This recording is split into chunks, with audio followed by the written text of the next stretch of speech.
Welcome welcome to the Soul Work Podcast. Yes, I know I said next week, next month, I would be really revealing and launching. I'm transitioning, right? I'm ready to just get this thing going because this is what I do. This is what this is all about. This is what everything I've been doing is connected to. It's connecting to our soul work.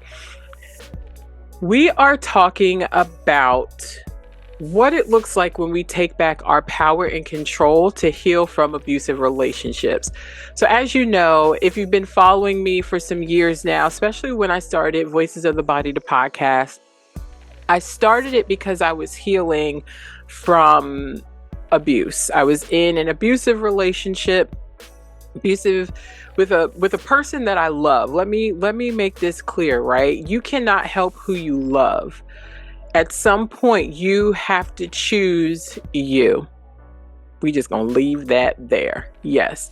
Also healing from a miscarriage. And my journey has been really coming back to my voice, really being able to advocate for myself, really being able to know that what I have to say matters, that I am important, not just to other people or trying to make other people feel like I'm important or get them to believe that I am important, right? Or people pleasing my way into how can I make this person love me? How can I make this person see me as worthy, right? And what I've been uncovering in my healing journey is that I've been in abusive relationships, but not knowing that they are abusive because a lot of them were not physical, right? This year has been long as shit, but this year has been the year where I transform two things: how I show up in relationship. Well, three things: how I show up in relationship, how I want my relationships to feel, not look, right? How I want them to feel. Because if we're thinking about how we want our relationships to look, we're looking at the couples on the gram, we're looking at the friendships on the gram, and that's a whole nother conversation, right? Friendships. But how I want them to feel, and taking back my power and control, which was a lot of me saying that I do not want to stay in a victim space. I do not want to stay in a victim mentality. I do not want to stay in a position where somebody can tell me through their actions, of course, right? Because nobody's just going to come out and say, I'm overpowering you, I'm going to take control of you. The boldness and audacity if they do. But I had to choose that I no longer wanted people in my life that were going to make me feel less than, that were going to make me feel unworthy, that had the unmitigated gall to feel like they could put their hands on me, that gave them permission to feel like they could talk to me any kind of way, that they could demean me, that they could gaslight me, that they could manipulate me, that they could do anything to me that was outside of the truth of who I know I am and the truth of how I show up, the intention behind how I show up, right? So a lot of the work that I've been doing this year in therapy has been centered around how do I end this cycle of abuse? How do I come out of it? How do I make it stop? Right? And asking that question, right? I say this all the time. I've always said to my son when he says, "Mommy, can I ask you a question?" I'm like, "Of course." When you ask a question, that means the student has shown up and the teacher is ready to appear. So sometimes we know the answer, but we need the right people around us, the right coach, the right therapist, the right person around us to help us unpack that question, right? And the last the last month, I've been in a really good space of what boundary setting looks like, right? What no means to me. What am I saying no to? Not so much why am I saying no to it, but why am I saying no to it, right? And allowing myself to really engage in what is going to make me feel whole, what is going to allow me to stay in my true and authentic self, who is going to be that person or that group of people that allow me to never question who I am once I'm in their presence, and that never question who they are when they step into my presence. Right? I don't want people in my life that when we're in each other's presence, they begin to feel small, right? And that has nothing to do with me, right? Somebody else feeling small in my presence has nothing to do with me. I also do not want to feel like I have to shrink who I am when I step in the room, when I am around certain people, when I'm having certain conversations, when I'm sharing, when I'm hell in a group chat, right? So this year has been a lot of, well, let's keep it a buck. The last 3 years has been a lot of transforming my relationships. Um because we forget that community is how we also heal. Community helps us survive. Community helps us thrive. So when we don't have the right community around us, it keeps us stuck. It keeps us stagnant. It keeps us in a place of not growing, right? So ending this cycle of abuse meant that I really had to look at not what is my fault, right? Because and that will be another recording, the whole self-blame thing, right? But what do I actually have control of and how do I want to live my life? I don't want to live my life constantly in a battle and fighting, right? There are some things that we just can't avoid that are meant for our growth, right? And there's cycles that we have control over ending. So that meant a lot of me really being honest about my own behavior, right? Is this in alignment with who I believe I am, right? I do believe that at some point we have to identify as a victim when we're moving through or coming out of abusive relationships, because it helps us make reality of the imbalance of the power and control that is happening, right? So yes to owning in this moment, in this season, I have been the victim, period. Moving forward, I want to be victorious. I want to move forward in a way where I don't gaslight myself into, oh, well, I was just being dramatic because somebody else said that I was. I'm not going to gaslight myself into believing that I was just being dramatic, that reality didn't happen. Everything is my fault. Why didn't I do this right? Why didn't I do that right? Right? Where no, this really did happen, right? This abuse did happen. And I want to transmute it and I want to take my power back, right? So when we talk about moving forward and ending this cycle, there were just three things that I like, three topics that I wanted to kind of move through that I felt like was very appropriate for like moving out of the cycle and creating a new one, right? And it's like within its own cycle. Excuse me. Right. So, first and foremost, we have to be able to recognize what is happening, right? It's this level of self awareness, it's this level of awareness of what is happening around me that is doing something within me, right? By identifying when this person reacts this way, it makes me feel what, right? Coming back into that somatic body, coming back into our inner self, right? Because whatever is happening internally also happens externally, and there's like the cause and effect thing that happens.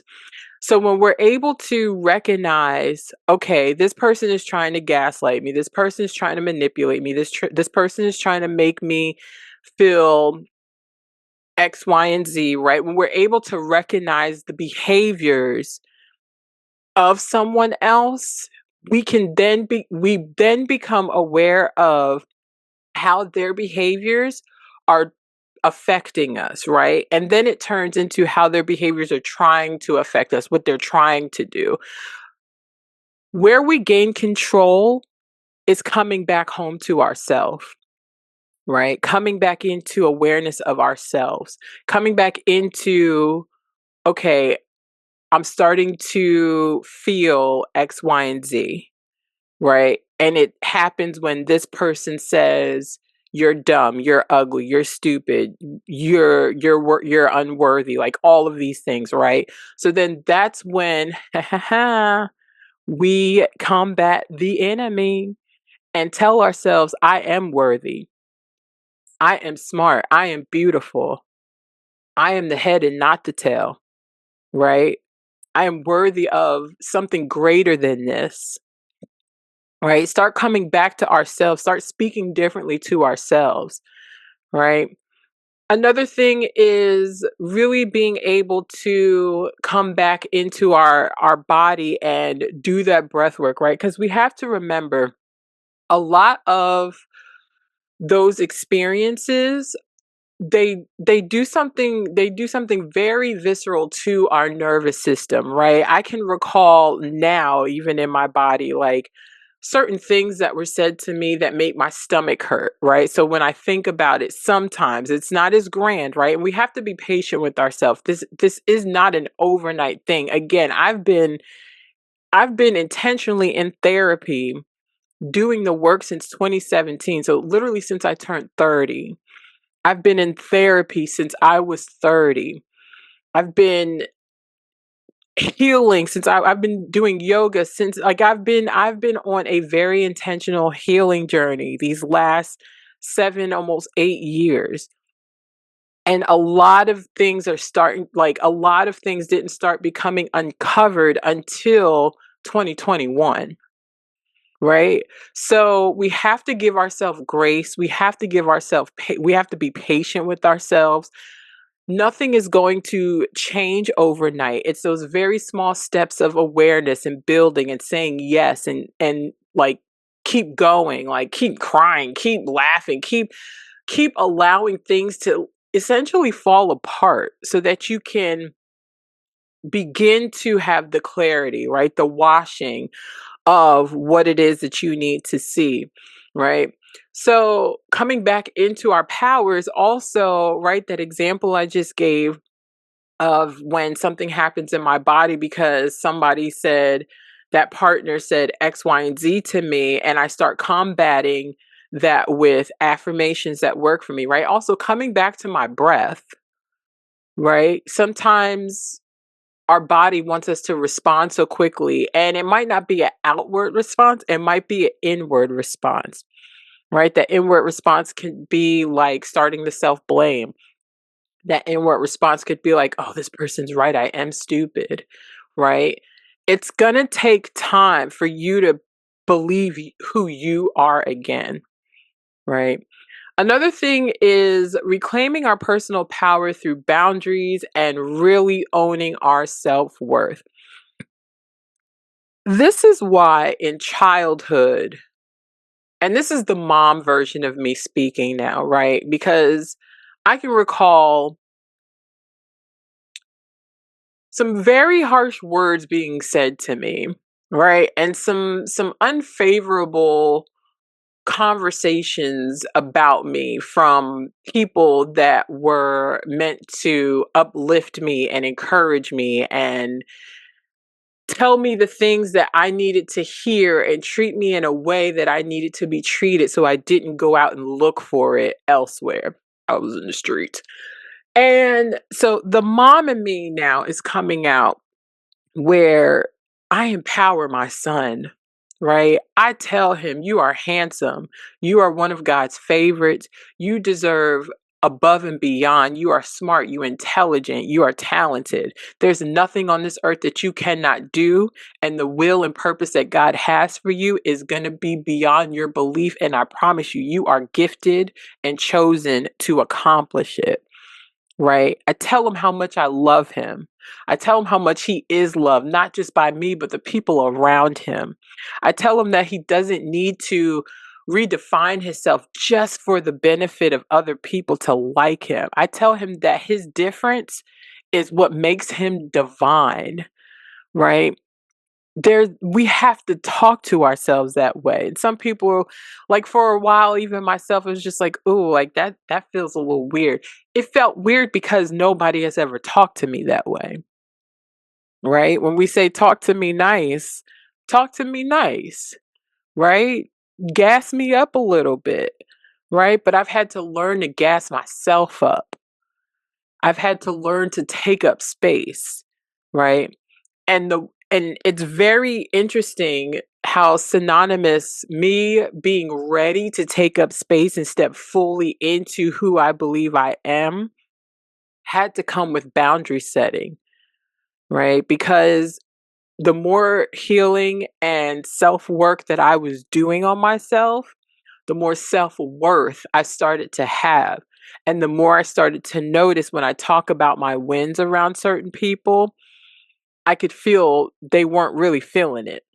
Yeah, right. I go back to certain relationships where it's like, oh no, oh, they did say that and wanted me to be everything to them, but they didn't want to be anything for me.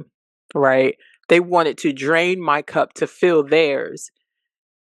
And now look, can't even call them if I need them. Right.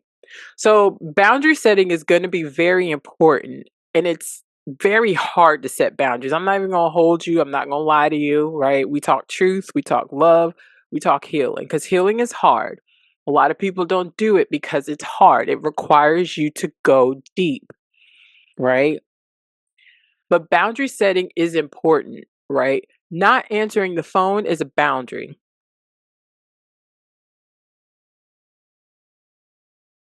Cutting the conversation short is a boundary, right? You have to know what your boundaries are, because your boundaries are meant to protect you. They're not meant to protect other people. Essentially, they do protect other people, but boundaries also show you the truth of what that relationship, what that friendship, what that connection is, right? Your boundaries are about you, they're not about anybody else. They're about setting space that allows you to stay in control of your emotional self, your emotional wealth, your mental wealth, your physical wealth, right? Your spiritual wealth, all of that. And once you start noticing whatever those patterns are, at some point, now it's like you see it, now you have a choice to change it. That cycle can be going and going and going and going. And then all of a sudden you see something and the cycle is almost about to go, and it's like, nope, pause, boundary, right? So now you've set the tone for how things move. Now you get to recreate a new cycle, a new pattern, right? Keep validating you, right? For me, it always comes back to, how do I want the people in my life to make me feel, and how do I want to make the people in my life feel? And it's not very different than each other, right? What kind of relationships do you want to have? And envision that, embody that, be that person, start being that person. The only way we break the cycle is by setting boundaries. And we have to set the boundary with us first. So that means, like, just because, like I said, it's hard to help who you love. And sometimes not everything is all bad. So you might have a lonely night where you're thinking about that person, right? And you may need to be reminded real quick. Nah, he keep putting his hands on you. Nah, he likes to gaslight you and tell you that you're dumb. And when he gets angry, make it that it was your fault and not take ownership of his anger. Nah, she likes to like play down what you share with her. So don't share that good news with her, right? You have to do this. And boundary setting is going to feel mean, like very it's going to feel like, "Oh my god, I don't want to be mean." No. You've been through enough. You've been through more than enough to sit here and allow yourself to keep being gaslighted, to keep being guilt tripped, to keep being isolated, right? To lose that autonomy that you are slowly starting to build, right? And then last thing is building on empowerment and vision, right? Vision is one of those things where I love to talk about it because when we're ready, the vision comes and like we start moving through the reality, like the physical the physical realm of what we need to do to attain that vision, right? It starts with meditation. It starts with how can I start to embody and envision and feel and sense a different reality than the one that I'm in, right? Are you happy with your current reality? Let's be real. Are you enjoy your current reality? Let's be real. Like, let's have a real conversation. You love this person, and that's okay. But are you actually enjoying this partnership? It's never okay for your partner to hit you. It's never okay for your partner to belittle you, right? Your cup should be constantly flowing into one another. Nobody like, and I know relationships have their things, and this was something else I had to learn, right? It's like, oh, well, relationships, they're not perfect. No, they're not perfect. But unperfect relationships doesn't mean that I have to allow myself to be hit. I have to allow myself to be belittled. I have to allow my emotions to be used against me. That's never going to be okay, right? I have a quote for you. Let's see where it is. I have a wall. Ah, where is it? It is from Bell Hooks. Like this year, I've been reading. Ah, there it is. This year, I'm still reading it. It's been one hell of a year, but I'm reading All About Love by Bell Hooks. And she says, love is the force that transforms oh no, this is from The Alchemist. So excuse me for that, but from The Alchemist, love is the force that transforms and improves the soul of the world. Why would I not want to be with a person where it's constantly healing and rejuvenating to be around you, and vice versa, right? I want both of us to be able to feel the sunshine, right? Where is that quote? It's here, y'all. It's here. It must have flew off. But Bell Hooks talks about her definition of love, or the definition of like love from research and conversations that she had. And it's literally when you allow yourself to be the sacrifice, but not a sacrifice in helping someone else grow, helping someone else's soul grow. I need to find it now because that's going to drive me crazy. All right. Well, I will share it in the show notes. But Bell Hooks talks about like that definition of love. And let's even like the Bible, right? Love is patient, love is kind, love is not boastful. Love is not, I'm gonna put my hands on you, right? Let's just keep it a buck. So, really allowing yourself to envision what does a healthy relationship look like? When I was in Cambodia last year, I met so many amazing people on the same path, right? Like it was like the collective of people that I met, we were all just in this space of like deep healing, right? And there was a common thread, a relationship. It was a divorce, it was abuse, it was a relationship. And I remember talking to a friend, really amazing guy from London, and he asked me, he was like, "What does a healthy relationship look like for you?" And literally at that time, I could only see that a healthy relationship was safety, was me feeling safe. And it got to a point where like someone else would ask me that in conversation and I would say, you know what? Now this feels really basic for me to even say that the only thing that I believe a healthy relationship looks and feels like is safety. Like now I'm like almost embarrassed to have that be the only thing that I believe makes a healthy relationship, right? Which it should be foundational, right? But I wasn't taught that. So I had to give myself grace and remember that I wasn't taught that somewhere along the line it got lost, right?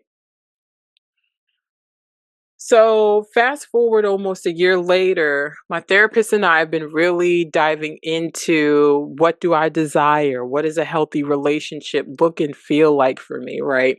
And again, I take the look out because, and this could be me like thinking about, oh, they look happy, right? Because people can look happy, like like a couple can look happy and be miserable as I don't know what, right? Just because they got on matching sweatsuits does not mean they're happy. But really diving deep into when I close my eyes and I come into stillness